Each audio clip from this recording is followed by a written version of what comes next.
Hola, ¿me escucho? Muy buenas noches.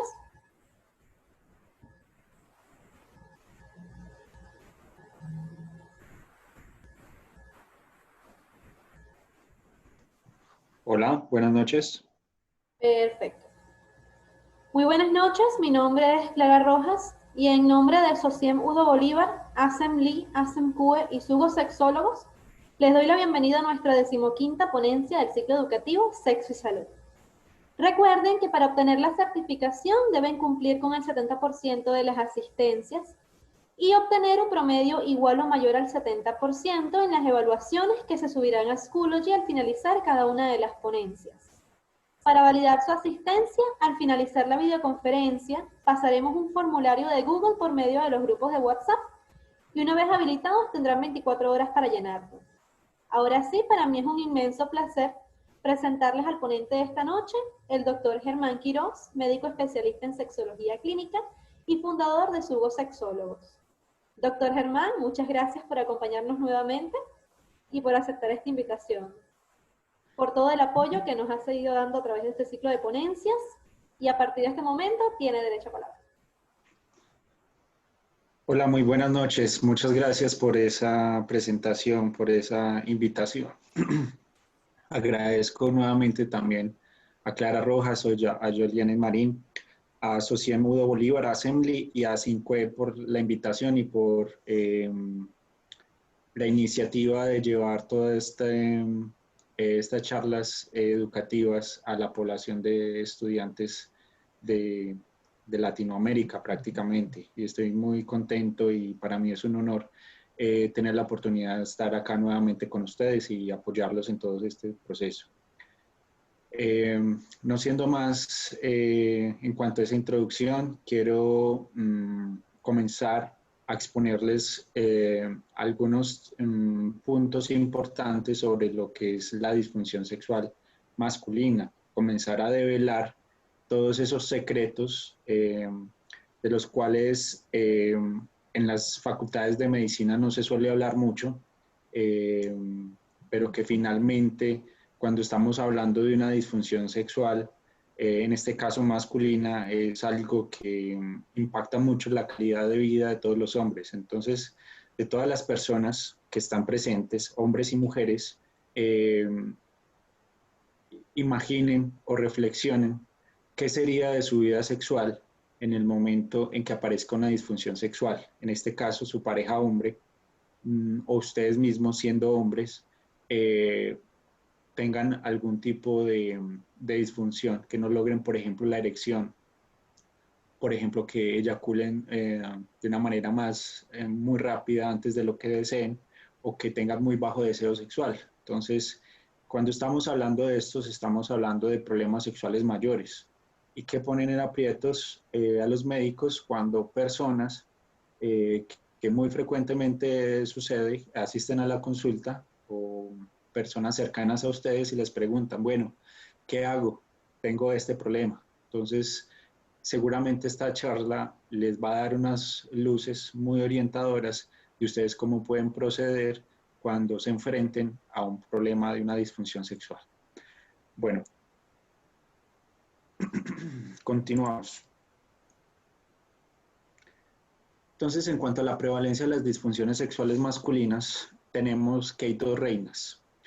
La principal o la más frecuente es la eyaculación precoz, que por ejemplo, según estas estadísticas, la incidencia está alrededor del 22%, pero que puede ser incluso mucho más cercana al 30%, y que se puede disparar hasta el 60% dependiendo del grupo poblacional que escojamos. La disfunción eréctil, 20-26% aproximadamente, que también aumenta con la edad en los casos que son de predominio orgánico y que también puede aparecer en personas jóvenes, las cuales tienen un predominio psicógeno. Y están otras disfunciones como la anorgasmia en el caso del hombre o la aneyaculación, eyaculación retardada o el deseo sexual hipoactivo, en este caso en 16%, que es algo menor que los estudios se han enfocado sobre todo en las primeras dos, que las otras tres sabemos mucho menos de la etiología y de las opciones terapéuticas de estas otras disfunciones. De todas maneras, por la frecuencia y por el tiempo que disponemos en este momento, me voy a enfocar sobre todo en las primeras dos, y para una próxima ocasión dejaremos las otras disfunciones sexuales. Entonces, quisiera también lanzar una encuesta.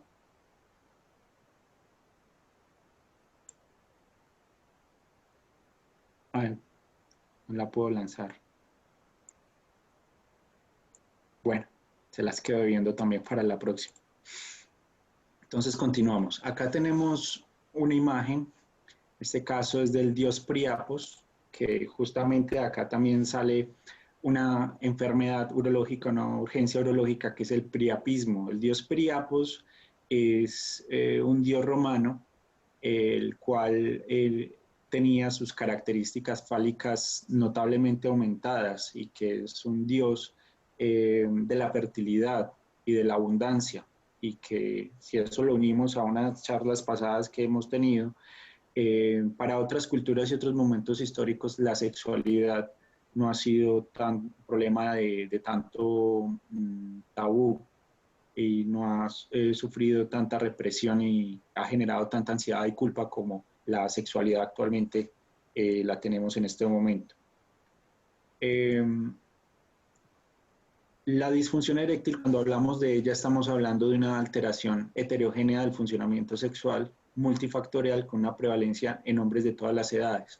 Es como lo mencioné anteriormente, podemos encontrar hombres jóvenes, incluso desde los mismos 16, 18 años en adelante, con presencia de disfunción eréctil.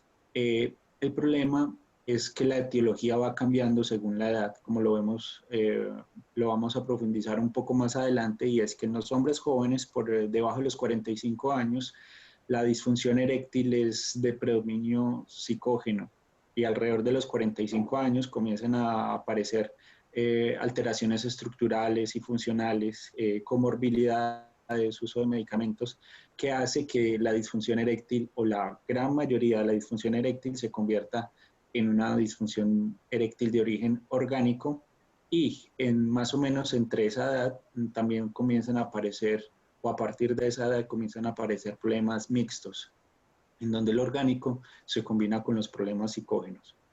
Anteriormente se creía que la mayoría de la disfunción eréctil era de predominio psicógeno.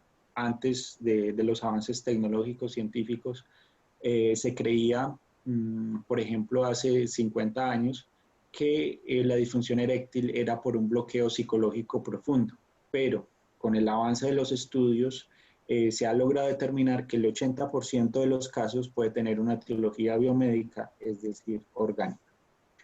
Con esta diapositiva, en la cual no me voy a detener mucho, lo que quiero mostrarles es que la erección es el resultado de una combinación, tanto la erección como la eyaculación en este caso, es el resultado de la combinación del trabajo sumamente coordinado de dos sistemas, que es el sistema simpático y el sistema parasimpático. Este último es el que se encarga predominantemente de generar la erección, y la vasodilatación periférica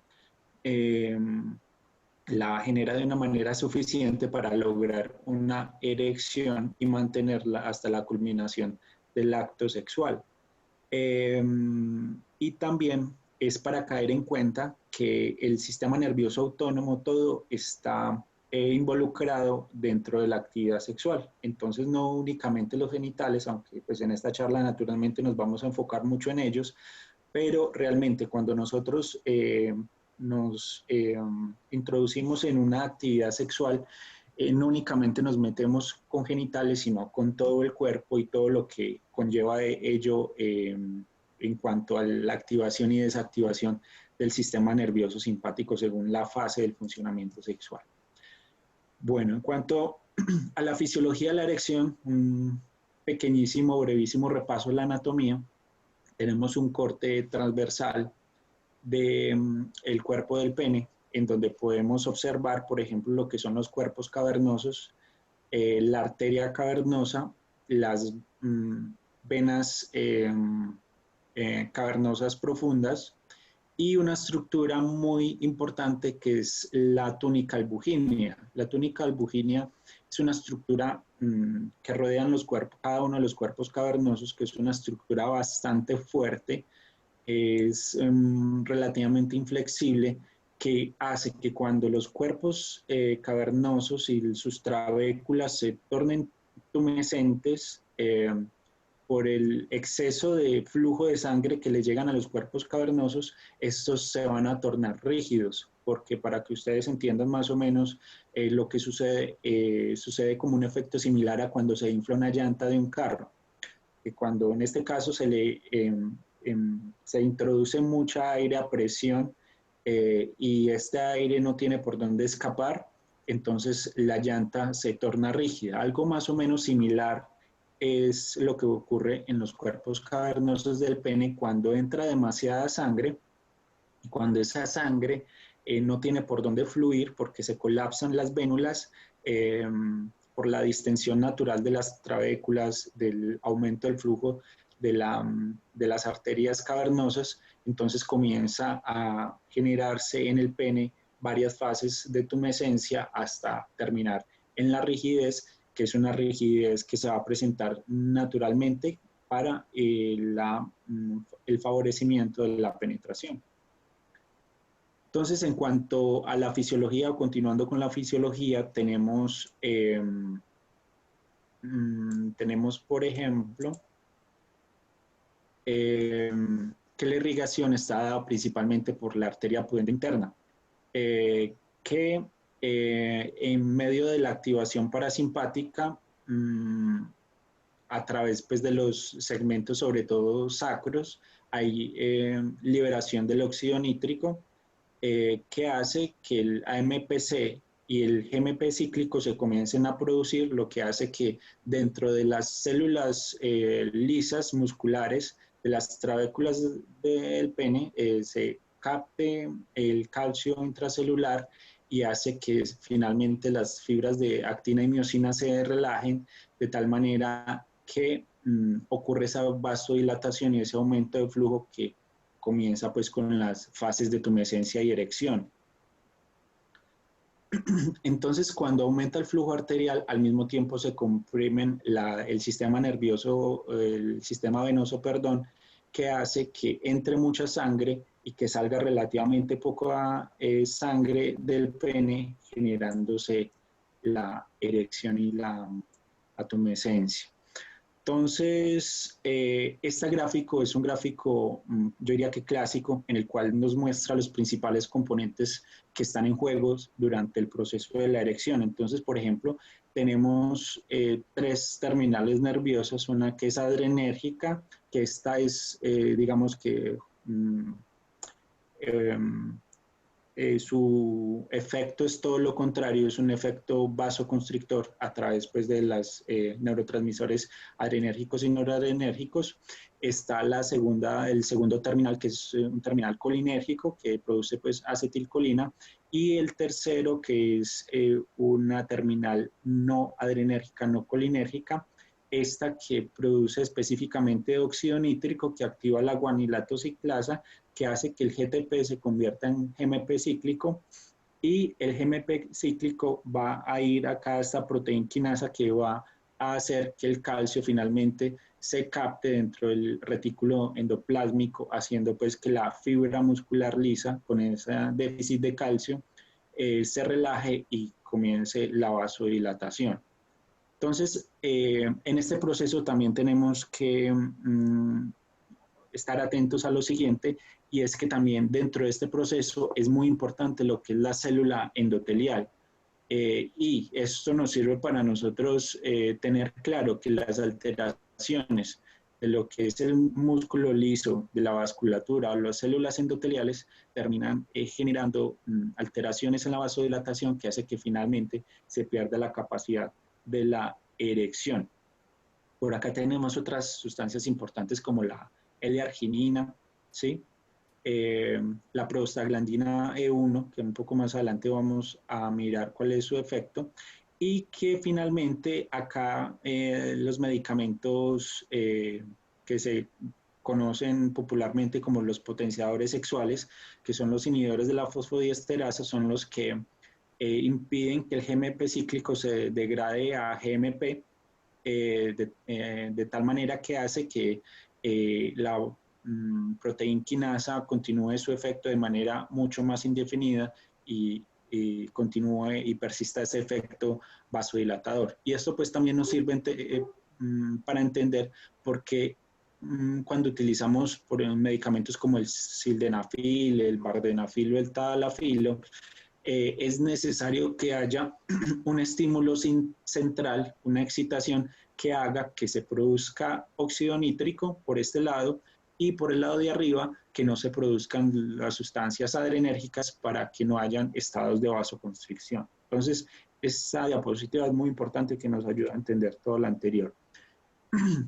Esta siguiente nos hace entender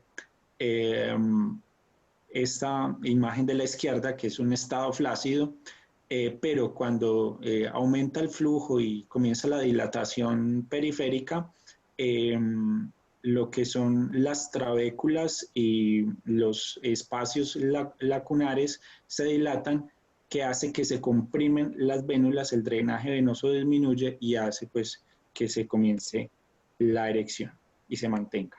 Entonces, la definición de la disfunción eréctil, según lo anterior, sería la incapacidad recurrente o persistente para obtener o mantener la erección lo suficiente para obtener la satisfacción sexual. Y que, como lo mencioné también inicialmente, es una entidad benigna, pues nadie se va a morir de esto, pero que afecta profundamente la calidad de vida.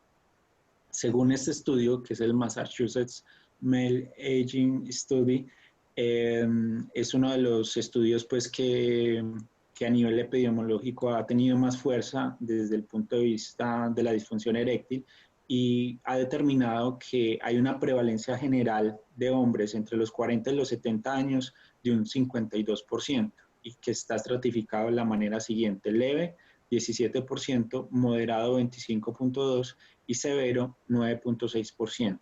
Una incidencia global del 26% también, que está acompañado del 90% en hombres que tienen esta disfunción de LUTS, que es Lower Urinary Tract Symptoms, síntomas del tracto urinario inferior, y que esta regla se puede facilitar de la siguiente manera, como una especie de mnemotecnia, para que ustedes lo tengan en cuenta de ahora en adelante, que cerca del 50% de los hombres a los 50 años experimentan algún tipo de disfunción eréctil, el 60% a los 60 años y el 70% a los 70 años, aunque esto pues puede variar dependiendo de las condiciones. El diagnóstico es relativamente sencillo porque el mismo paciente es el que dice, doctor, no tengo erección, no se me para, no soy capaz de penetrar. Entonces es un diagnóstico de muy autorreporte que lo único que el médico en este caso hace es verificar y hacer unas preguntas de extensión, pero tienen que tener en cuenta, como creo que también se ha dejado muy claro en todas estas conferencias, y es que primero muchos pacientes no consultan, temen consultar, se avergüenzan de su problema. Y segundo, muchos médicos o profesionales de la salud no preguntan. Y cuando de pronto el paciente les pregunta, el médico no sabe o los ignora o los juzga o los regaña. Entonces, es simplemente para sensibilizar al respecto y es para que estoy seguro que con resultado de todas estas conferencias ustedes tienen más herramientas para enfrentar esto de otra manera. Entonces, hay que preguntar por el comienzo, la severidad, el impacto en la calidad de vida y en la relación de pareja. Cuanto a los cuestionarios, hay uno que se utiliza sobre todo en el aspecto de investigación, que es el IF, que es el International Index of Erectile Function, que ese no lo vamos a revisar, pero es simplemente para mencionarlo, y el que a mi juicio tiene mucho más aplicación clínica es el EHS, que es el Erectile Hardness Score, que se clasifica de 1 a 4. en donde si tiene 4, pues simplemente no tiene disfunción eréctil. Entonces ese por el momento lo vamos a dejar de lado, ¿sí? Entonces los pacientes que consultan por disfunción eréctil van de 0 a 3 en este caso. Entonces, si el paciente es capaz de penetrar, pero refiere que la erección no es lo mismo, entonces tiene un grado 3. Si no es capaz de penetrar, pero refiere un aumento ostensible de nivel de tumescencia, tiene 2. Y si mmm, tiene un poco de tumescencia y no es suficientemente dura y es totalmente flácida, entonces tiene 1. Y si absolutamente no tiene ningún cambio, entonces tiene un EHS de 0. Y esto es importante, ¿por qué? Porque si tiene 4, no hay que hacer nada. Simplemente valorar, tranquilizar y continuar pues con otras cosas. Si tiene 3, es probable que tenga una disfunción eréctil leve y se va a beneficiar de la primera línea de tratamiento. Si tiene un grado 2, ya podríamos estar hablando de una disfunción eréctil moderada que se puede beneficiar de la primera y la segunda línea de tratamiento. Y si tiene un grado 1, ya estamos hablando de una disfunción eréctil entre moderada y severa. Si tiene 0, definitivamente la tiene severa.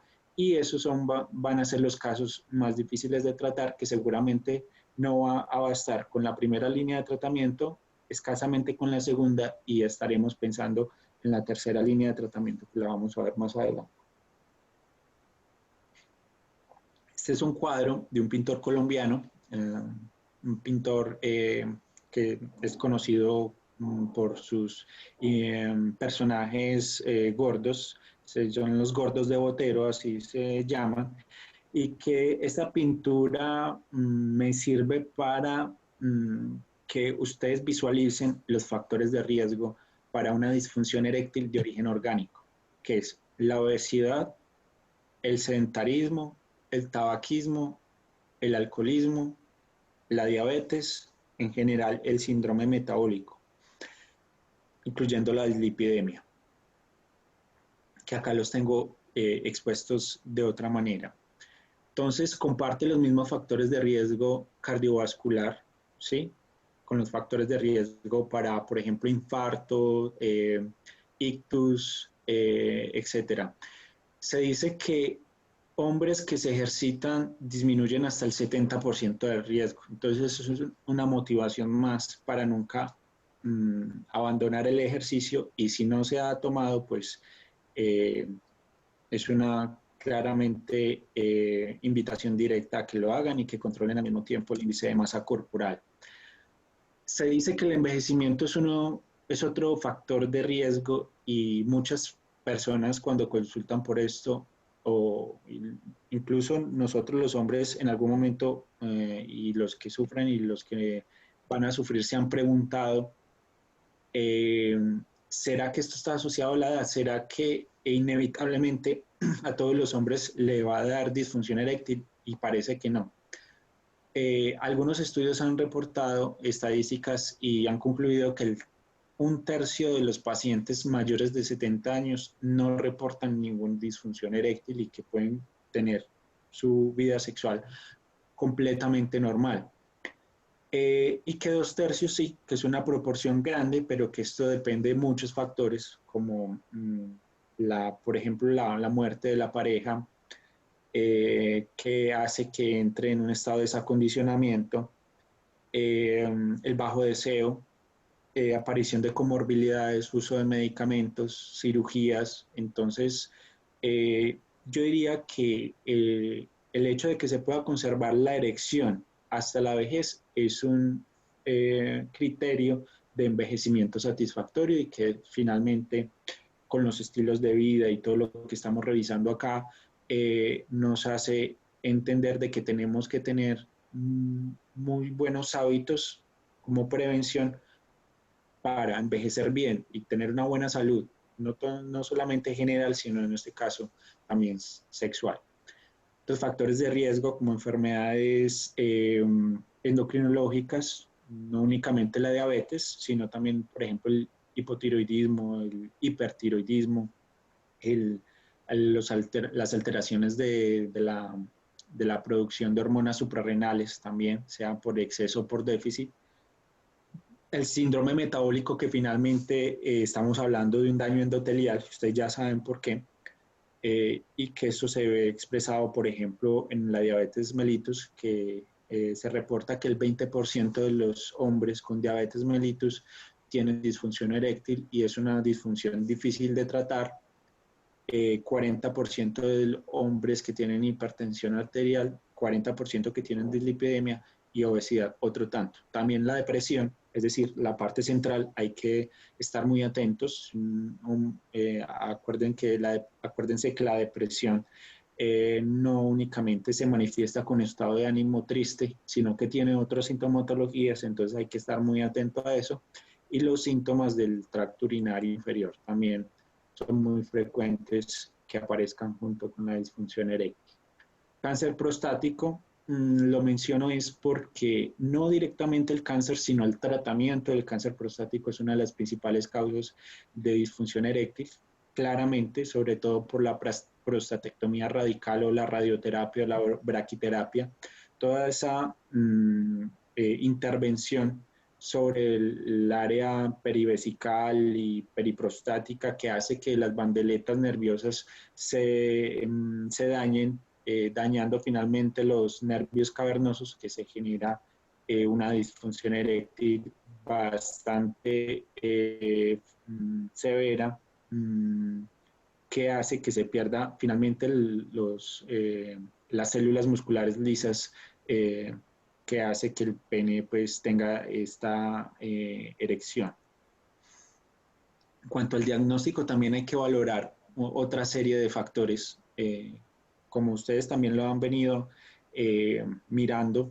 El funcionamiento sexual es un proceso bastante complejo, donde hay que mirar la parte vascular, ¿sí? Entonces todo lo que altere esta área puede generar disfunción eréctil, ya mencioné algunas. En este caso, una que no había mencionado es el tabaquismo. El tabaquismo es una de las principales eh, causas de disfunción eréctil, incluso en hombres jóvenes, por el daño endotelial, por el daño a musculatura lisa. Todos los factores neurogénicos, sean centrales, degenerativos, medulares, tumores o periféricos, como la neuropatía diabética, la insuficiencia renal, polineuropatía de otras causas o cirugías en la zona pélvica o cerca a los genitales, daño estructural, sea congénito como el hipospadias o el epispadias, curvatura congénita, enfermedad del apeirón, hormonal, ya mencioné algo, en este caso aparece de nuevo como es el hipogonadismo, que en hombres mayores a partir de los 50, 60 años aparece pues el síndrome de Adams o la andropausia, la hiperprolactinemia, que es un factor también importante, que es poco frecuente, pero que es muy claro que cuando aparece una disfunción sexual. Los medicamentos, hay muchos que generan disfunción eréctil, los antihipertensivos, antidepresivos, antipsicóticos, antiandrógenos y acá también es muy importante el uso de sustancias recreacionales. Todas pueden desencadenar una disfunción eréctil de origen central por la desacomodación de los neurotransmisores y los circuitos nerviosos relacionados con los sistemas de recompensa. Psicógeno, que más adelante voy a retomar un poco, que como bien lo explicó la doctora Natalia en la charla del día anterior, pueden ser causas generalizadas, o sea, se presentan todas, con la mayoría de los encuentros sexuales, situacionales y solo se presentan bajo determinadas características, una posición, una pareja, o sucede algo, que ese algo siempre desencadena la disfunción. Si es primario, si ha aparecido durante toda la vida, o si es secundario, que aparece después de un funcionamiento normal. Traumático, por ejemplo, en el caso de una fractura peneana, que en este caso sería una fractura de la túnica albuginea, y esa disrupción puede producir una fuga venosa que hace que, a pesar de que en la parte arterial haya muy buen flujo, se escape todo ese flujo a través de esa disrupción estructural, como si, retomando el ejemplo anterior, como si esa llanta tuviera un orificio por el cual saliera todo el aire. Entonces se dice que los medicamentos pueden explicar el 25% de los casos de la disfunción eréctil. Entonces acá me detengo un poquitín en los antihipertensivos, lo que son los alfa y beta bloqueadores. Entonces, medicamentos como el metoprolol, sí, que es muy frecuentemente usado, o el carvedilol, que tiene ambos efectos, muy nocivo para la parte de la disfunción eréctil, alfa selectivos como la clonidina, alfa-metildopa y los diuréticos tiazídicos son los más implicados. La digoxina, incluso los bloqueadores de receptor H2 como la ranitidina, o sea, anticonvulsivantes, todos los que afectan el sistema nervioso central pueden generar disfunción sexual y especialmente los de uso psiquiátrico, como por ejemplo los inhibidores selectivos de la recaptación de serotonina, benzodiazepinas tricíclicos y antiandrógenos como la espironolactona. Entonces podemos considerar que la disfunción eréctil es como una especie de síntoma centinela porque precede a un evento cardiovascular 5 años antes de que suceda y que está relacionado con la severidad. Es decir, si tenemos fuertes factores de riesgo cardiovascular en compañía de una disfunción eréctil, hay que estar muy atento de ese paciente porque seguramente va a tener un desenlace cardiovascular o no tan bueno. En este caso, vamos a revisar la estratificación de riesgo, estratificación de riesgo cardiovascular del consenso de Princeton, en el cual nosotros podemos clasificar a los pacientes en bajo riesgo, moderado o alto riesgo. En la práctica de atención primaria, nosotros podemos manejar hasta pacientes de bajo riesgo, los cuales son pacientes o asintomáticos o que no tienen nada, que tienen menos de 3 factores de riesgo cardiovascular o que han tenido una angina leve, estable, infarto al miocardio previo, no complicado, falla cardíaca, insuficiencia renal o una clase funcional NIHA1, revascularización previa exitosa, hipertensión controlada, una enfermedad valvular leve. En el caso de si tiene 3 o más factores de riesgo o tiene una enfermedad cardíaca no estable, son pacientes de alto riesgo que tienen que ser de manejo multidisciplinario con el internista o el cardiólogo, los cuales hay que hacer una prueba de esfuerzo o estudios adicionales a discreción pues de los especialistas y los subespecialistas. Entonces, si es de bajo riesgo, puede iniciar tratamiento estándar para la disfunción eréctil sin ningún problema, pero si tiene un riesgo intermedio, como les dije, la prueba de esfuerzo, si es de bajo riesgo, entonces adelanta con el tratamiento, pero si es de alto riesgo, entonces hay que ser mucho más cuidadoso con este paciente. Acá en esta gráfica también es muy importante lo siguiente, y es, por ejemplo, este subíndice A, dice, la actividad sexual es equivalente a caminar 1 milla en plano en 20 minutos o subir 2 tramos de escaleras en 10 segundos. Entonces, ustedes pueden basarse en esa pregunta o en la prueba de esfuerzo o en los factores de riesgo cardiovascular para determinar si ese paciente puede iniciar tratamiento para la disfunción eréctil o requiere estudios adicionales. Entonces, si el paciente es capaz de caminar 20 minutos seguidos en plano y no tiene disnea, no tiene dolor precordial, no tiene otros síntomas que alarmen, o puede subir 2 tramos de escalera, es decir, un segundo, un tercer piso en 10 segundos sin ningún inconveniente, es una persona que puede tener relaciones sexuales sin ningún inconveniente y que si está experimentando disfunción eréctil, se hace tratamiento estándar y le va a ir muy bien. Indicaciones de test específicos en el caso de que sea un trastorno primario, es decir, que nunca haya tenido una erección, ¿sí? No únicamente, es decir, un trastorno primario y generalizado, es decir, nunca ha tenido una erección, entonces hay que hacer estudios adicionales, si ha tenido antecedentes de trauma, cirugía vascular, deformidades, ya mencioné algunas, no respondedores a tratamiento médico estándar o razones médico-legales, por ejemplo, en el caso de sospecha de un acto de violencia sexual, entonces se pueden enviar Estudios adicionales como este, como el test de rigidez y tumescencia nocturna, también se llama Regiscan, que se coloca y se conecta este aparato en el pene y se le dice a la persona que tenga su sueño y su hábito de dormir común y corriente, y este aparato registra si la persona tiene o no erecciones nocturnas y espontáneas. Entonces, estas erecciones tienen que ser de mayor del 60% de rigidez y que deben durar más o igual a 10 minutos. Se puede hacer en 2 noches consecutivas, y si tiene estas características, se puede decir que por lo menos las erecciones reflejas están conservadas. Ya, si no tiene erecciones, a pesar de tener las erecciones reflejas conservadas, ya estaríamos pensando más de un problema de origen central o psicológico. Test de inyección intracavernosa, donde nosotros miramos la indemnidad de las estructuras, de qué tan bien o qué tan mal está el flujo arterial, el retorno venoso, como lo vamos a ver un poco más adelante. Este ofrece información limitada del estado vascular, porque es que esta prueba es un poco invasiva, aunque no es dolorosa, sí puede generar mucha impresión y la manipulación y todo esto. Entonces, por la misma sistema de vasoconstricción, la persona no puede generar erección, a pesar pues, de que la sustancia esté actuando, que es una sustancia vasodilatadora, que en este caso es el alprostadil, que es un análogo de la prostaglandina E1, que si ustedes recuerdan en la primera lámina que comenté, arriba, en la parte de arriba, es una sustancia que se iba por la vía del AMP cíclico, que directamente ejerce la función vasodilatadora de las arterias cavernosas. Entonces, si tiene tumescencia y rigidez a los 10 minutos y de 30 minutos de duración, es una prueba totalmente satisfactoria.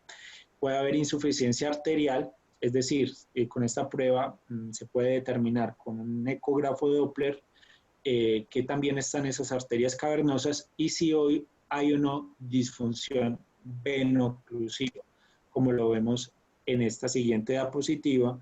Entonces, si tiene un flujo sistólico pico, es decir, esta montañita mayor a 30 centímetros por segundo, y la velocidad al final de diástole menos de 3 centímetros por segundo, es decir, esta montañita que está acá abajo, e incluso si se vuelve negativa, pues es mucho mejor, porque eso indica un flujo reverso, y el índice de resistencia aumentaría en este caso, que el índice de resistencia sale de una fórmula entre el flujo sistólico y la velocidad final del fin de diástole, y que entre más alto sea el flujo sistólico y menor la velocidad al final del fin de diástole, el índice de resistencia será mucho mayor, y que es conveniente que sea mucho mayor a 0.8, y entre más cercano a 1, mucho mejor. Otras pruebas como la cavernosometría o la cavernosografía, que no son de rutina, difícilmente se piden, solamente en personas muy elegidas, sobre todo aquellos que van a ser considerados para cirugía de reconstrucción vascular. Esto va de la mano del urólogo y del cirujano o del radiólogo intervencionista. Se hacen estas pruebas. Causas potencialmente reversibles, hormonales, como el hipogonadismo, la hiperprolactinemia, postraumáticas en caso de que haya una revascularización exitosa, o causas psicógenas totalmente reversibles que pueden tener buen pronóstico si se hacen los tratamientos adecuados. Laboratorios que ustedes deben de pedir de rutina, los de riesgo cardiovascular, entre ellos la hemoglobina glicosilada, perfil lipídico, la testosterona. Si está menor de 300 miligramos sobre decilitro, estamos hablando de que esa persona podría estar cursando con un hipogonadismo, la prolactina y el TSH. Y ya sabemos pues de la relación de los factores de riesgo cardiovascular y la aparición de la disfunción. El objetivo en este caso sería mejorar la calidad de vida, restaurando la función y mejorando el estado general de salud, mitigando factores de riesgo para enfermedad cardíaca y metabólica. Es decir, tener una salud sexual es sinónimo de tener una salud general buena. Tenemos que luchar por ello. Cambio en los estilos de vida, dieta, interconsulta por nutrición, control de peso, ejercicio, que el índice de masa corporal esté dentro de 25, aumente la actividad física, hacer actividad por lo menos de 150 minutos a la semana acumulables, tratamiento adecuado a las comorbilidades, y por ejemplo, que se ve en la diabetes mellitus, que si se controla adecuadamente la diabetes, se pueden obtener nuevamente las erecciones de una manera usual. En cuanto a la medicación, tenemos los medicamentos que han sido disruptivos en el tratamiento de la disfunción eréctil. Tenemos, por ejemplo, el sildenafil, que salió al mercado en 1998, el vardenafil, que el sildenafil es el Viagra, el vardenafil es el Levitra, que creo que en Colombia ha sido descontinuado, tadalafilo, nombre comercial del Cialis, y el avanafil. Estos inhiben la conversión de GMP cíclico, esto acá me quedó malo. Tienen interacción con nitratos porque pueden generar hipotensión severa, porque ustedes ya saben por qué en la lámina de la fisiología se los expliqué, porque los nitratos hacen un efecto potenciador que hace pues que se baje mucho la resistencia vascular y que pueda generar esta hipotensión que puede ser mortal incluso en pacientes ancianos. Si se va a utilizar nitratos sublinguales, tiene que haber un espaciamiento mínimo entre medicamento y medicamento de mínimo, por lo menos 24 horas, que puede ser incluso más en el caso de que se haya utilizado tadalafilo.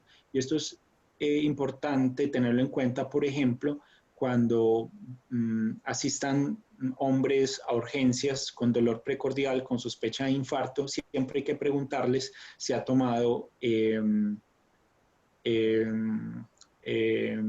alguno de estos medicamentos, porque puede haber interacción con el tratamiento pues, del dolor precordial y de la sospecha de infarto. Hay hasta de estos pacientes, dependiendo de la severidad, que ya tenemos un poco más claro al respecto, hay hasta 30% de los no respondedores. Bueno, este es un cuadrito para entender, por ejemplo, el comienzo de acción. El más rápido es el avanafil, el más lento es el tadalafilo, pero es el que tiene una vida media más larga, que puede ser hasta 36 horas. El tadalafil en este caso es conocido como la pastilla del fin de semana, ¿sí? Por ejemplo, acá en Colombia hay una presentación que se llama Durax BSD, que es el tadalafilo de 20 miligramos, BSD porque es viernes, sábado y domingo. Pues ahí le explican más o menos al paciente y aprovechan, digamos, esta propiedad farmacológica de este medicamento. Esta otra es para mirar un poco lo que es la farmacocinética de los inhibidores de la fosfodiesterasa, al área abajo de la curva, la concentración máxima. El tiempo de vida media, por ejemplo, el tadalafilo es 17.5 horas. La unión de proteínas es alta relativamente y la biodisponibilidad es más alta en el sildenafil, por ejemplo, que en el vardenafil. Este es un cuadrito de resumen. También hay que tener en cuenta que, por ejemplo, el sildenafil y el vardenafil interaccionan con las comidas grasas. Entonces, si uno va a indicar sildenafil o vardenafilo, tiene que decir al paciente que hay que espaciar con los alimentos, sea 3 horas después de haber comido o 2 horas antes de comer, y eso puede generar un poco de malestar y de molestia, pues porque se tendría que planear muy bien la relación sexual, cosa que no sucede tanto así con el tadalafilo, porque en este caso se dice que no afecta tanto la absorción junto con las comidas grasas. Las reacciones adversas es una situación que es importante cuando se vayan a utilizar estos medicamentos. Son reacciones que son relativamente frecuentes, son molestas, pero no son peligrosas, y que los pacientes comúnmente confunden aparición de reacciones como con signos graves y alarmantes que les hacen temer a la utilización de estos medicamentos. Entonces, los pacientes comúnmente preguntan: doctor, quiero algo, pero que no sea un Viagra, pero que no sea de esos potenciadores, porque yo ya he tomado eso y casi me muero. Y entonces resulta que ellos confunden dolor de cabeza, rubor, gastritis, congestión nasal, dolor muscular, dolor en los miembros inferiores, dolor lumbar y mialgias con signos prácticamente que amenazan la vida. Entonces, no, son síntomas por la vasodilatación, por la inhibición de la fosfodiesterasa, que estamos hablando de la 5 específicamente en el pene, pero pues que hay muchas otras fosfodiesterasas que cuando por variaciones constitucionales un inhibidor inhibe no únicamente las 5, sino que comienza a inhibir las otras, pueden generar todos estos síntomas adversos que son muy molestos, que pueden durar más, por ejemplo, en el caso del tadalafilo, pero que no son peligrosos. Entonces hay que tranquilizar a los pacientes y ustedes tienen que apropiar este conocimiento para que ustedes también lo sepan usar. Entonces, esas son las reacciones más frecuentes y su distribución según la proporción. Perfil de seguridad. Los estudios epidemiológicos han mostrado que no aumentan la tasa de infartos al miocardio. Ahí siempre aparece el paciente y dice, yo tengo un amigo, conocí a fulanito que tomó Viagra y se murió, le dio un infarto, se murió en el motel. Entonces, pues los estudios han dicho otra cosa, entonces yo prefiero quedarme con lo que dicen los estudios. Dicen, no afecta el tiempo total de ejercicio, tiempo de isquemia en la prueba de esfuerzo y de hecho pueden mejorarlos. Es decir, estos medicamentos por su efecto vasodilatador, las personas piensan todo lo contrario, que como les da dolor de cabeza o que por la Rubicon-DS, la inyección conjuntival que ocasionan, piensan, no, este medicamento me está subiendo la presión y no, es todo lo contrario, tienden a disminuirla. Incluso es un medicamento que tiene cierto efecto de doping porque mejora la capacidad cardiovascular. Bueno, contraindicación absoluta, como lo mencioné, el uso de nitratos, nitroglicerina, mononitrato y dinitrato de isosorbide, y nitrito y nitrato de amilo, pues que es una sustancia también conocida como el popper, que es una sustancia recreacional que también la mencioné en la conferencia pasada cuando estábamos hablando del chemsex. También tenemos que hay riesgo de hipotensión severa pues con esta interacción. Y si hay dolor precordial, hay que separar pues el uso de estos medicamentos como lo mencioné anteriormente. Hay una contraindicación relativa que es el uso de antihipertensivos que puede tener un efecto aditivo y están los alfa bloqueadores que pueden aumentar la hipotensión ortostática. Alerta de FDA, neuropatía óptica isquémica no arterítica, pues es una enfermedad rara, pero pues que puede suceder. Otras alternativas de tratamiento están las terapias de ondas de choque, que es una terapia más o menos novedosa, con un dispositivo piezoeléctrico, electromecánico, electrohidráulico, que hace una onda mecánica sobre los cuerpos cavernosos que hace un efecto más o menos regenerativo y genera una neovascularización de los tejidos por activación de las células mesenquimales. Otros dispositivos, por ejemplo, como dispositivos de vacío, no me ha gustado utilizarlos porque son molestos, generan una erección que no es natural, puede generar también problemas de isquemia, de petequias y de dolor. Estamos hablando ya en este momento de lo que es la segunda línea de tratamiento, que ya mencioné algo, que es el alprostadil, inyecciones intracavernosas de Caberjet, que es el análogo de la prostaglandina E1, que tiene una alta satisfacción del 78-80%, que también se puede utilizar otra combinación que se llama Bimix y Trimix, que no únicamente tiene alprostadil, sino papaverina, pentolamina y el alprostadil. En este momento ya estamos hablando de la tercera línea de tratamiento, que es para la disfunción eréctil más severa, resistente a las modalidades anteriores de tratamiento, y que el dispositivo, uno de los dispositivos más usados es este que tiene 3 piezas, que tiene un cilindro que es inflable, que tiene una válvula que se infla, dependiendo pues que este líquido que está en este reservorio, a través de esta válvula se inflan estos cilindros y la persona es capaz de obtener una erección más o menos natural y con altas tasas de satisfacción. otras terapias que están en investigación, que es la terapia intracavernosa con células madre y la misma terapia con plasma rico en plaquetas, pero que esto pues todavía no ha salido en la práctica clínica. En este momento me voy a detener un poquito lo que es la disfunción eréctil psicógena y acá es donde los médicos que no tenemos mucho entrenamiento en la parte psicológica comenzamos a patinar mucho en este problema. Entonces tenemos, por ejemplo, un paciente joven que tiene erecciones matutinas normales, que con la masturbación logra una erección, que la disfunción eréctil es situacional, que se da en determinadas situaciones, a veces sí, a veces no, que es variable. Entonces, esos son síntomas que orientan mucho, no, es que eso es algo psicológico. Y bueno, ¿y qué vamos a hacer con ese paciente? Puede que no le sirvan los inhibidores de la fosfodiesterasa, puede que no le sirva ni la primera, incluso ni la segunda línea de tratamiento, pues que no estaría indicada en este caso, pero pues que algunos la han utilizado, no van a surtir efecto porque no hay una excitación central. Entonces, cuando un hombre joven sin comorbilidades no tiene la erección, entonces eso quiere decir de que quiere pero no está excitado.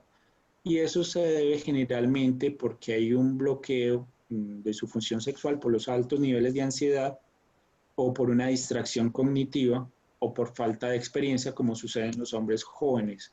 Entonces, en este caso hay unos antecedentes, educación sexual negativa, basada en el temor, en el desconocimiento, en el castigo, en los prejuicios, moderado alto consumo de pornografía en Internet, pues porque eso puede generar una especie de condicionamiento y de falsas expectativas sobre lo que es la sexualidad, distracción cognitiva, ansiedad de rendimiento, bajas habilidades sociales y de cortejo, evitación de posibles parejas sexuales, pocas habilidades y poca experiencia sexual. Esto ya lo mencioné un poco, que son las características claves que orientan a que es una disfunción eréctil o mixta o de predominio psicosexual.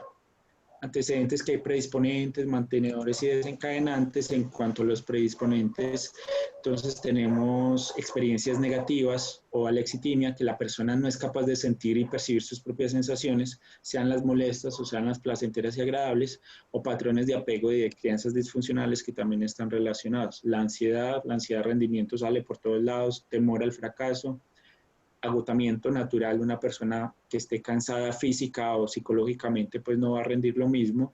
Y eso también puede generarse también una disminución de su sentido de masculinidad, un problema de autoestima, entonces se genera la disfunción eréctil psicógena.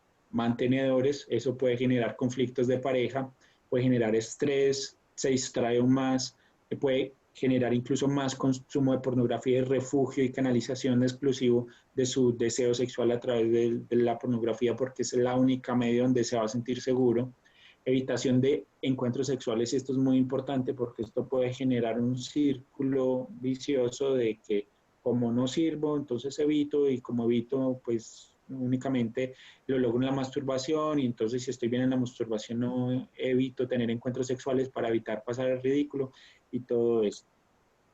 Marcadores biomédicos de la disfunción eréctil psicógena se han intentado sacar, pero esto también está en investigación con imágenes funcionales del cerebro. Tratamiento médico en este caso sería lo mismo.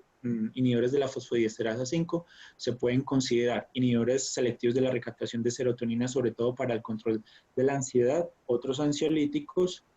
Hay que tomarse una historia sexual, hay que abordar las distorsiones cognitivas, hay que hacer mucha psicoeducación, hay que tranquilizar, hay que reestructurar todas esas ideas irracionales que tenga la persona.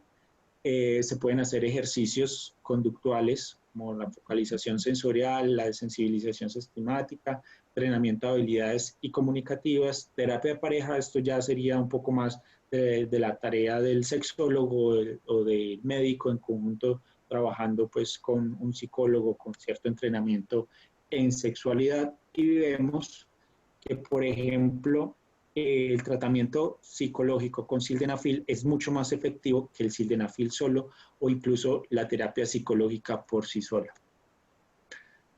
Tratamiento multimodal, que pues también lo podemos considerar. En este momento vamos a comenzar o a continuar con La segunda gran disfunción, yo creo pues que se revisó ampliamente, una de las principales, y que a partir del entendimiento de esa se puede comenzar a tratar las otras disfunciones sexuales. En este momento, la eyaculación precoz, un autor, Hong, 1984, hablaba de la supervivencia del más rápido, y es que seguramente el proceso de evolución del ser humano de una manera adaptativa, eh, la eyaculación precoz era beneficiosa porque el encuentro sexual es un momento de vulnerabilidad donde quizás los homínidos o prehomínidos tenían que tener encuentros sexuales rápidos porque esto los beneficiaba, porque se exponían menos a los peligros ambientales.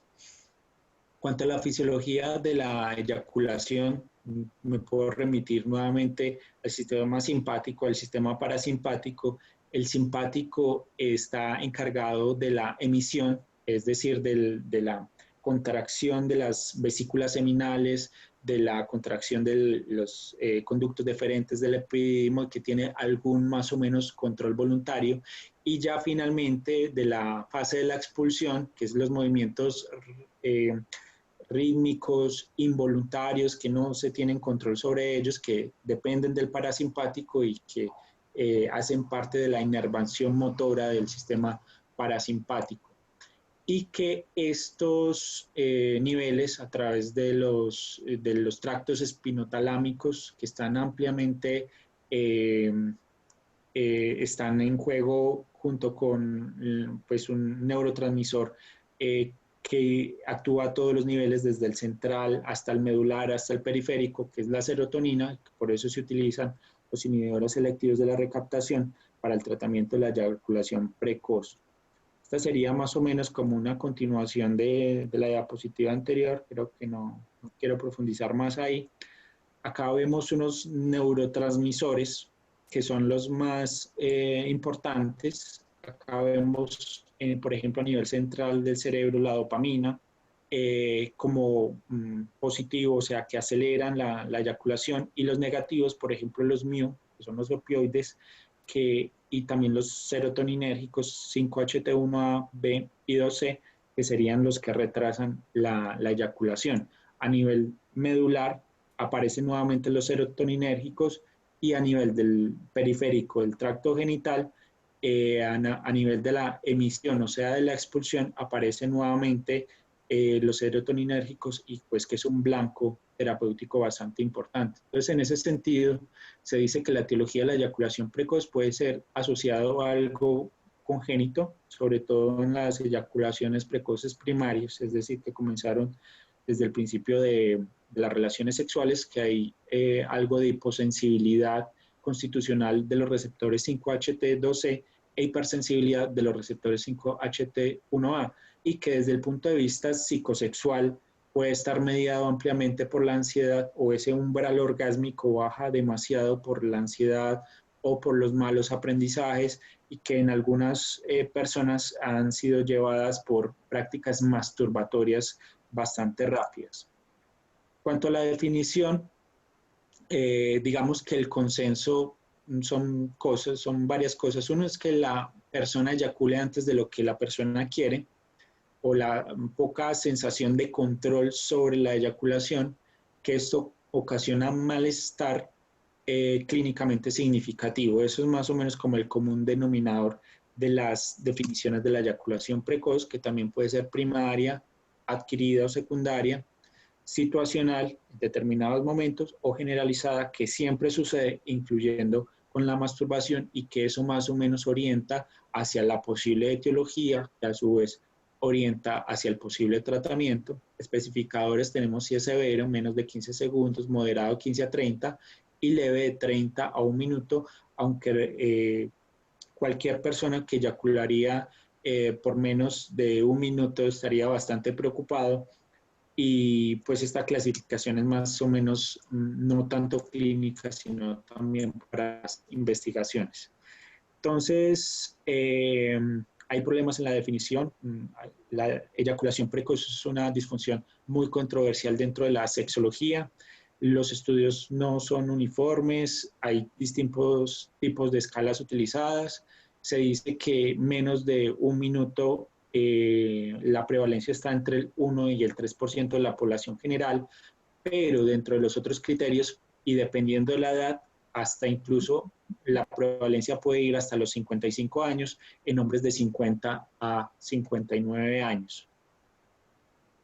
Entonces, hay otra pregunta muy frecuente y es, bueno, doctor, ¿cuánto es lo normal que yo me debería demorar durante un encuentro sexual o una relación o desde que penetro hasta que eyaculo? Acá estamos hablando del ILT, que es el tiempo de latencia eyaculatoria intravaginal.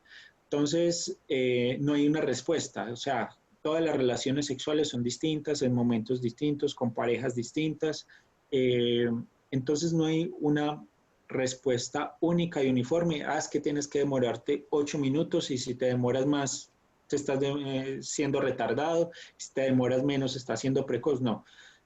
Y eso no se puede responder tan drástico como eso. Pero en los estudios epidemiológicos como este que se hizo con, a ver si no estoy mal, como con casi 400 personas, espérate, a ver si acá dice, 491 hombres, el grueso de estos hombres eyaculaban por menos de 600 segundos. Es decir, la mayor proporción de hombres tenía un tiempo de eyaculatorio intravaginal de menos de 10 minutos e incluso tan corto como de 100 segundos, es decir, un poco más de un minuto, menos de 2 minutos. Entonces eso es para un llamado a la tranquilización de que no sucede como sucede en las películas porno, de que son 30, 40, 60 minutos, porque no va a ser así. Eso puede durar en ocasiones y sobre todo si son hombres jóvenes con mucho vigor y con mucha potencia sexual, lo hacen pero el problema sucede y es a veces es que hombres a medida que van madurando piensan que van a seguir funcionando de la misma manera por toda la vida y eso va a ocasionar muchas decepciones y problemas. Factores de riesgo, ansiedad, bajo nivel educativo, la misma predisposición genética, seguramente, y que eso lo he visto, lo he corroborado a mis pacientes, que ellos le han preguntado a su papá, a su abuelo, cómo le ha ido con el sexo, han tenido el mismo problema. Pobre salud general y obesidad, inflamación prostática de cualquier causa, prostatitis o hiperplasia, enfermedad tiroidea, distrés, experiencias sexuales traumáticas relacionadas con la parte psicológica, problemas de pareja. Es natural que si no hay un buen ambiente y un clima relacional adecuado, no va a haber un buen tiempo de funcionamiento y puede ser incluso demasiado, pero no va a haber satisfacción. Impacto en la calidad de vida total, reportan poca satisfacción, encuentros sexuales poco frecuentes, poca autoestima, autoconfianza, sensación de pérdida de control, distrés, ansiedad, vergüenza, depresión, o sea, todo. El 78% de estas personas no consultan desafortunadamente. En cuanto a los medicamentos, el único que está aprobado por la FDA es la dapoxetina, que tiene presentaciones de 30 y 60 miligramos. En Colombia no lo tenemos. Es un inhibidor selectivo de la recaptación de serotonina que, a diferencia de los anteriores, se puede utilizar a demanda. Es decir, 1 o 2 horas antes de la relación, la persona se toma el medicamento y eso le puede dar mayor tiempo de funcionamiento sexual entre 6 y 8 veces aproximadamente, teniendo en cuenta como base el tiempo de funcionamiento inicial. En cuanto a la terapia conductual o terapia psicosexual, es una terapia de exposición y estimulación en la cual hay varios ejercicios que no tenemos mucho tiempo para profundizar.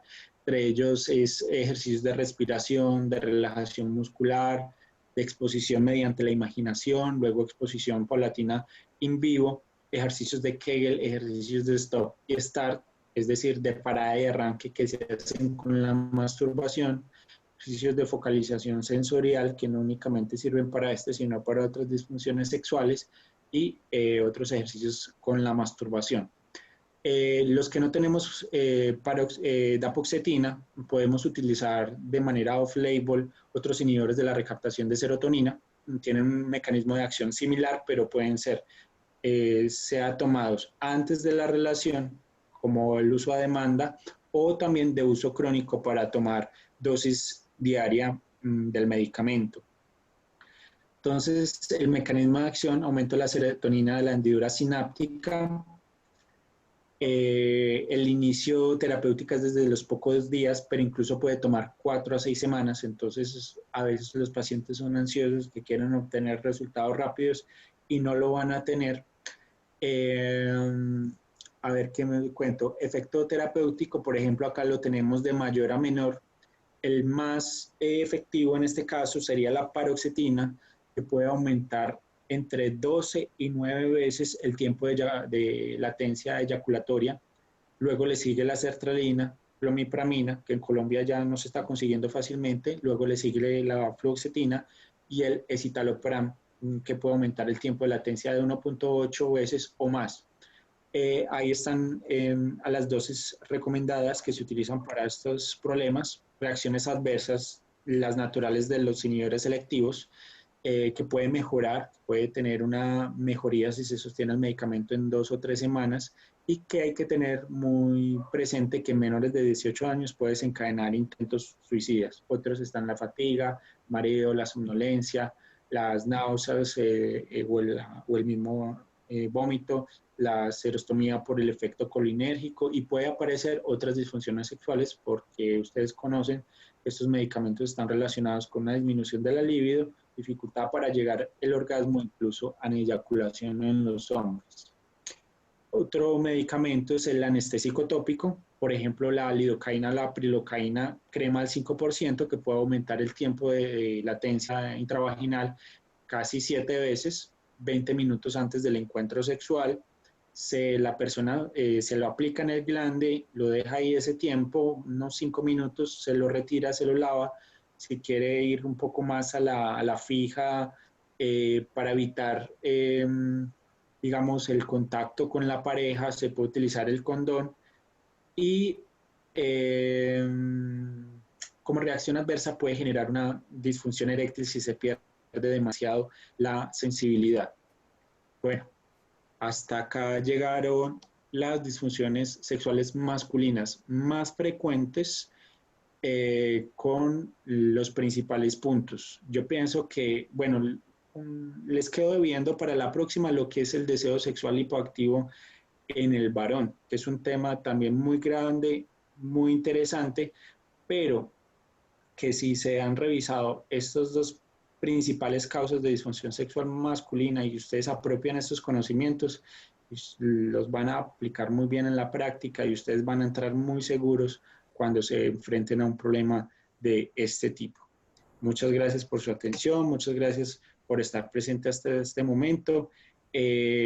También aprovecho para contarles que desde el equipo SUGO, junto con los otros sexólogos, estamos pensando en sacar un curso de educación médica continuada de problemas sexuales en general, en donde vamos a tomar todos estos temas, los vamos a profundizar, y vamos a dar herramientas básicas, no únicamente como conocimiento general, sino la idea es formarlos, y que tengan muchas más posibilidades y mucha más seguridad de enfrentar todos estos problemas en la práctica. Este curso lo estaremos ofertando aproximadamente a mediados de agosto, entonces, así que oportunamente les estaremos enviando más información al respecto. Muchas gracias. Bueno, doctor, excelente, de verdad. Vamos a proceder a leer las preguntas que dejaron en el chat. Recuerden que pueden ir dejando también sus preguntas los que no lo han hecho. Brian consulta. Doctor, ¿usted qué opina del NoFap como para remediar adicción a la pornografía? Bueno, es una pregunta que sale un poco del tema. Estamos hablando desde la masturbación, de no masturbarse para... No, para ¿Cómo es que es la remediar la pregunta? adicción a la pornografía. Sí, o sea, la masturbación es una actividad sexual la mayoría de las veces segura, que puede estar acompañada o no de la visualización de pornografía.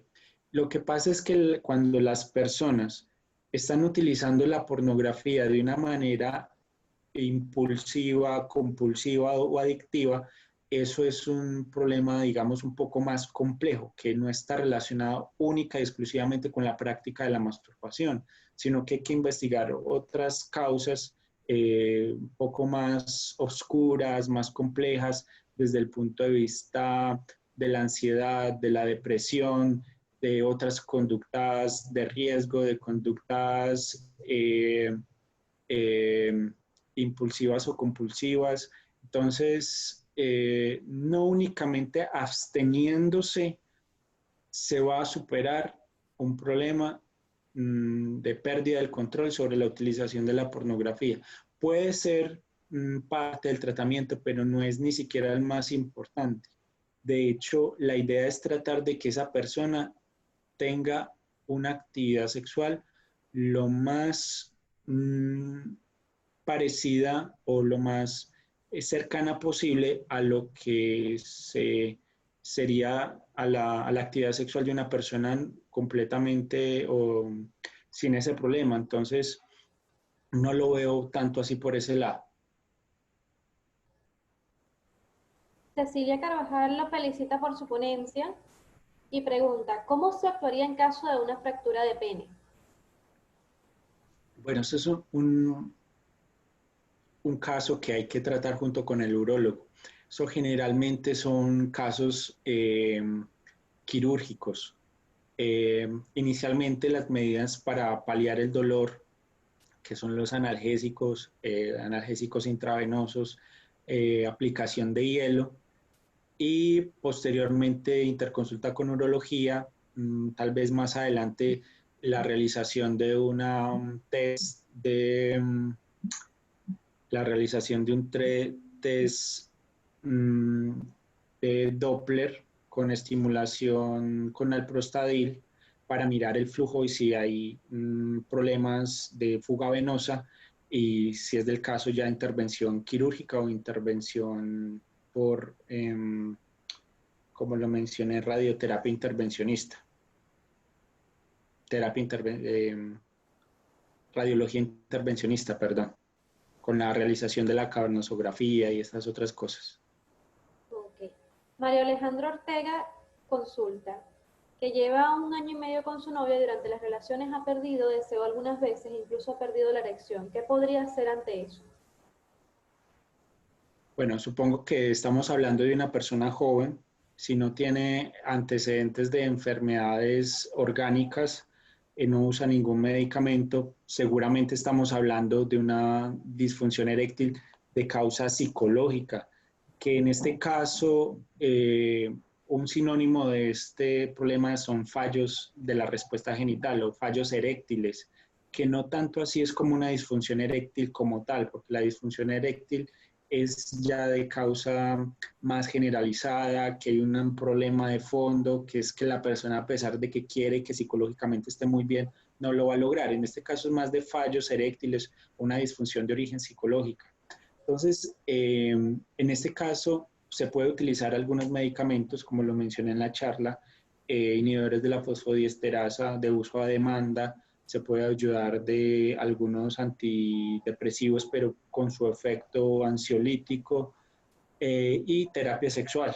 Hay que valorar la parte cognitiva, sus distorsiones cognitivas, su información sobre la educación sexual, los patrones de crianza, o sea, podemos ir desde lo más sencillo hasta lo más complejo en este caso y que dependiendo de la gravedad depende también el pronóstico, que en la mayoría de los casos el pronóstico es bastante bueno y que puede mejorar incluso desde mejorar la comunicación sexual, oye, ¿qué te pasa? ¿Qué sientes? ¿Qué puedo hacer para que te sientas mejor, para que te concentres, para que no te distraigas? Porque sucede otra cosa y es que cuando aparece la disfunción sexual en este caso, muchas mujeres o las parejas, para no ser heteronormativos, piensan que es problema propio, que ya no le gusto, que ya no la traigo, ya no me quiere, tiene otra persona. Entonces la idea no es tomar las cosas por ahí, sino todo lo contrario, favorecer la calma, que favorecer un clima de mucho apoyo, favorecer la atención sobre las sensaciones, la concentración, evitar las distracciones, favorecer la excitación y otras medidas que se pueden hacer desde el punto de vista de la terapia sexual.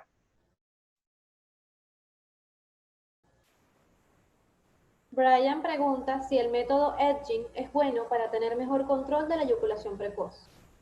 No lo conozco. ¿Método cuál? Edging. Si nos puede explicar cuál es, estupendo. Bueno, continuemos con la siguiente mientras aclara. Otro participante dice, doctor, yo comencé a usar fluoxetina y diazepam y hoy estoy con dificultad para eyacular, a pesar de tener una erección. Sí, sí. Como lo mencioné en la charla, los inhibidores selectivos de la recaptación de serotonina, por el repaso de la fisiología, la serotonina, los transportadores de serotonina y el efecto de la serotonina sobre la hendidura sináptica, se puede pasar o se puede hacer de tratar una disfunción a causar otra disfunción. Entonces, en este caso, la fluoxetina es conocido que puede generar aumento de la latencia orgásmica o puede generar incluso anorgasmia o aneyaculación. Entonces, ¿qué es lo que hay que hacer? Es reportar esta situación al médico tratante, comenzar a hacer cambios en el tratamiento, sea disminuyendo la dosis o esperando un poco más o cambiando por otro medicamento, sea serotoninérgico, pero que no afecte tanto la eyaculación. Ok, Brian aclara que el edging es llegar casi a la eyaculación y luego detener cualquier tipo de estimulación para evitar el mismo. Ah, sí, lo que pasa es que este es el otro nombre que no conocía del stop y start que mencioné muy rápidamente, que es el método de parada y arranque. Lo que sucede es que la persona con deseo, con calma, muy buena estimulación mental, muy buena estimulación física, la persona se meta en la película, inicialmente de manera individual, como si estuviera teniendo una relación. Comienza a estimularse y antes de sentir que va a eyacular, suspende todo tipo de estimulación. En ese momento se enfoca en calmarse, en respirar despacio, en disminuir la tensión muscular y cuando eso suceda, cuando se controle la ansiedad por eyacular, no la excitación no se debe intentar controlar. Cuando se controle la ansiedad por eyacular, vuelve y comienza la estimulación 3 veces así, a la cuarta eyacula. Esa es la terapia del stop y start, que es efectiva y es complemento del resto de cosas pues, que ya hablamos, incluyendo la terapia medicamentosa. Sin embargo, esas prácticas sexuales que consisten en retrasar la eyaculación podrían influir negativamente en la erección con el tiempo. Sí, sí se practica mal. Por eso es que esa práctica tiene que ser supervisada por un profesional con experiencia, porque lo que pasa es que se enfocas cuando se hace mal, se enfocas en el control o en la supresión de la excitación. Si se suprime la excitación, pues naturalmente va a aparecer la disfunción eréctil de origen psicógeno. Por eso yo hice énfasis en que hay que controlar la ansiedad por eyaculación, más no la excitación. Doctor Germán, ya llegamos al final. Muchísimas gracias por esta ponencia, fue excelente, completa y súper detallada. Y a nuestras participantes, muchísimas gracias por asistir. La cita es mañana a las 6 p.m. Venezuela con el tema de sexo, una adicción, donde hablaremos de la famosa y mal llamada ninfomanía con el doctor Miguel Franco. No se la pierdan. Muchas gracias.